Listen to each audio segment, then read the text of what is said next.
You are watching Grace Television.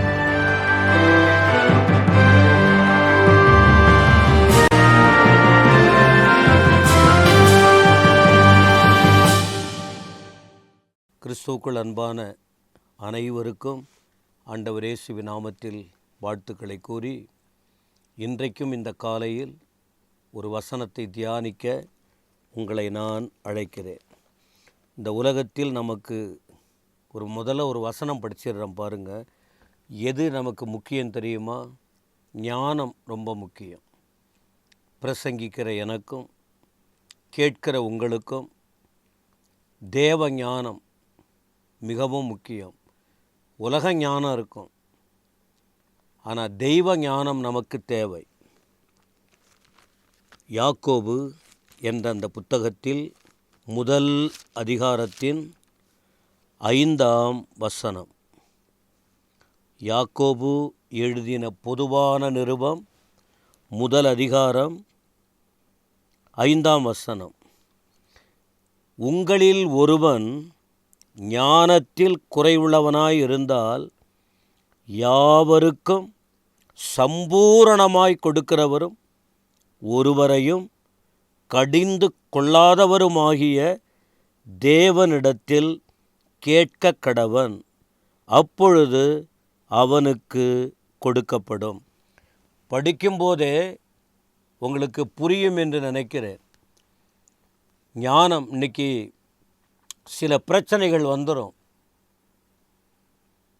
அந்த பிரச்சனையை கையாள தெரியாமல் ஒரு சின்ன காரியம் இருக்கும், அதை ரொம்ப ரொம்ப ஈஸியாக சுலபமாக அதை தீர்த்து வைக்க முடியும். ஒரு வார்த்தை சொல்லுவார்கள் பாருங்களேன், ஒன்றை விரலில் கிள்ளி போடுவதை விட ஒரு கோடாரியை எடுத்து வெட்டுறது போல் கத்தியை எடுத்து வெட்டுற அளவுக்கு பெருசு பண்ணிட்டாங்க.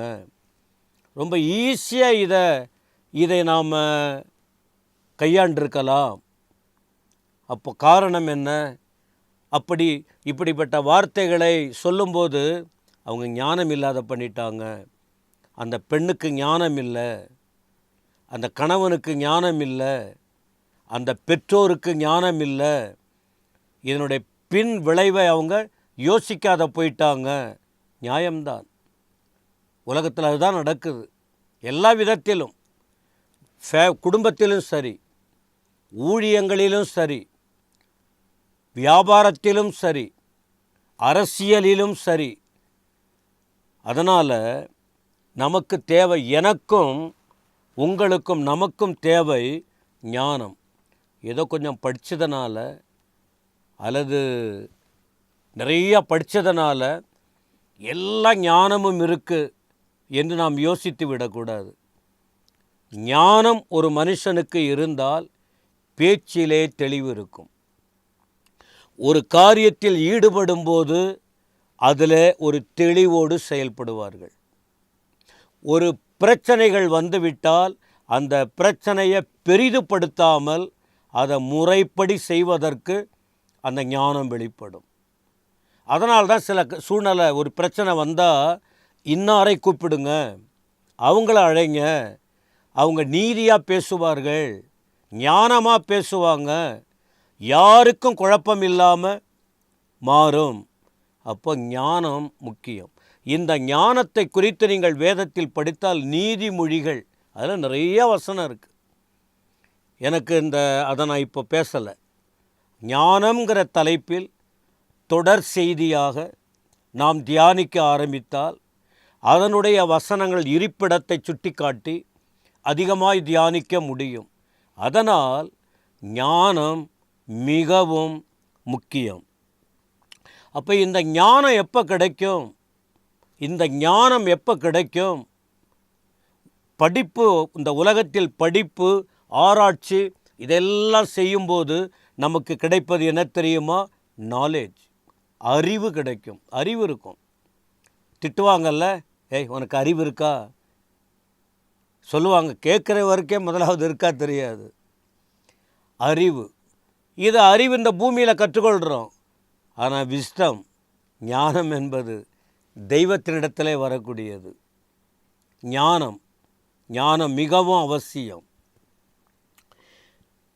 அப்போ இந்த ஞானம் எப்பொழுது வரும் அப்படின்னு சொன்னால் ஆண்டவருக்கு பயப்படணும். அவ்வளோதான், கடவுளுக்கு பயப்படணும். கடவுள் பயம்னா என்ன? கடவுள் பார்க்கிறார், கடவுள் கேட்பார், அவருக்கு பதில் சொல்ல வேண்டும். நீதிமொழிகள் 1 அதிகாரம் 7ஆம் வசனத்தில் படிக்கும்போது அங்கே ஒரு வார்த்தை சொல்லியிருக்கோம், கர்த்தருக்கு பயப்படுதலே ஞானத்தின் ஆரம்பம். கர்த்தருக்கு பயப்படணும், கர்த்தருக்கு பயப்படணும். ஞானம் வேண்டும் என்றார். ஏதோ பிறந்தாச்சுங்கிறதுனால எதை வேணாலும் பேசலாம், எதை வேணாலும் செய்யலாம் என்பதல்ல. ஒரு தெளிவு தேவை. ஆக எனக்கு அன்பானவர்களே, கர்த்தருக்கு பயப்படுற பயம், கர்த்தர் எல்லாம் பார்த்து கொண்டு இருக்கிறார். யாரும் பார்க்கல, ஆண்டவர் பார்த்து கொண்டு இருக்கிறார். கர்த்தருக்கு பயப்பட ஆரம்பித்தாலே ஞானம் ஸ்டார்ட் ஆகிடும். ஞானம் அப்போ சொல்லுவாங்க, என்ன இந்த பையன் இப்படி பண்ணுறான், பேசுகிறான், என்ன அந்த குடும்பத்தில் இவ்வளவு ஞானமாக எல்லாம் நடக்குது. அதான் கர்த்தருக்கு பயப்படுற குடும்பத்தில் வித்தியாசம் இருக்கும். இந்த வார்த்தைகளை கேட்கிற ஐயா, அம்மா, என் அன்பு சகோதர சகோதரி, ஞானத்தை பெற்றுக்கொள்ள, எதை பெற்றுக்கொண்டாலும் சரி ஞானத்தை பெற்றுக்கொள். ஞானம் ரொம்ப முக்கியம். தேவனுக்கு பயப்பட வேண்டும். ஒருவேளை ஞானமாய் சிலது செய்ய முடியல, எங்களுக்கு அது தெரியல அப்படின்னு சொன்னால், யாக்கோபு என்ற இந்த தேவ மனுஷன் சொல்லி கொடுக்கிறார். ஒருவேளை உங்களுக்கு ஞானத்தில் குறைவு இருக்கா? ஞானத்தில் குறைவு இருக்கா? என்ன செய்யணும்? ஆண்டவர்கிட்ட கேளுங்க. ஏன்னா இந்த ஞானத்தை மற்றவங்கிட்ட கடையில் போய் வாங்கிட்டு வர முடியாது. அல்வா வேணும்னா போய் கடையில் வாங்கிட்டு வந்துடலாம். தேவையான துணிமணி வாங்கணுன்னா போயிட்டு கடையில் வாங்கலாம், எல்லாத்தையும் வாங்கலாம். ஞானம் எந்த கடையிலையும் விற்காது. இந்த ஞானம் தெய்வத்தோடு தொடர்புடையது, பரலோகத்தோடு தொடர்புடையது. அப்போ அதனால தான் சொல்கிறாரு, ஆண்டவர்கிட்ட கேளுங்க, ஆண்டவரே எனக்கு ஞானத்தை தாரும், தெய்வமே உம்முடைய ஞானத்தால் என்னை நிரப்பும், எனக்கு பேசுவதற்கு ஞானமில்லை, காரியங்களை செய்வதற்கு ஞானமில்லை, எனக்கு ஞானத்தை கொடுங்க ஆண்டவரே. ஞானத்தை கேட்டால் என்ன செய்கிறாரா? கொடுக்கிறார். எப்படி கொடுக்கிறாரா? யாவருக்கும் சம்பூரணமாய் கொடுக்கிறவர். பட்சபாதமே இல்லை. இவங்க கிறிஸ்தவங்க, இவங்களுக்கு மட்டும்தான் ஞானம் கொடுக்கணும், இவர்கள் மாற்று அல்லது வேறு நபர்கள். எல்லாரையும் படைத்த தெய்வம் அவருங்க. எல்லாருக்கும் உரிய தெய்வம் அவர். இவங்களுக்கு தான் அவங்களுக்கு தான் இல்லை. எனக்கு ஞானம் வேணும்னு கேட்கிற அத்தனை பேருக்கும் அவர் சம்பூரணமாய் குறைவில்லாமல் ஞானத்தை கொடுக்கிறவர். கேட்டு பாருங்க, ஆண்டவர் கொடுப்பார். ஆண்டவர் இயேசு இந்த உலகத்தில் ஊழியத்தை செய்தபோது ஞானிகள் எல்லாம் ஒன்றா சேர்ந்துக்கிட்டு கேட்டாங்க, நான் இவனுக்கு இந்த ஞானம் எப்படி வந்தது? அவரே ஞானம். ஆச்சரியமாக இருந்தது அவர் பேச பேச. உங்களுக்கு ஞானம் வேணுமா? நீங்கள் இந்த உலகத்தில் நல்லபடியாக இருக்கணுமா? ஆண்டவர்கிட்ட கேளுங்க. கர்த்தருக்கு பயந்து வாழுங்க. ஆண்டவர் அந்த கிருபைகளை கொடுப்பார். பரலோக தெய்வமே, துதிக்கிறோம். எனக்கு ஞானத்தை தாரும், எங்களுக்கு ஞானத்தை தாரும். ஒரு ஞானமாக நாங்கள் செயல்பட்டால் சமுதாயத்திற்கு பிரயோஜனமாக இருக்க முடியும், அநேகருக்கு ஆசீர்வாதமாக இருக்க முடியும். எங்களுக்கு அந்த தயவை தாரும். நீங்கள் அப்படி செய்ய போகிறதற்காக ஸ்தோத்திரம். இயேசுவின் நாமத்தில் வேண்டுகிறோம் பிதாவே. ஆமென், ஆமென்.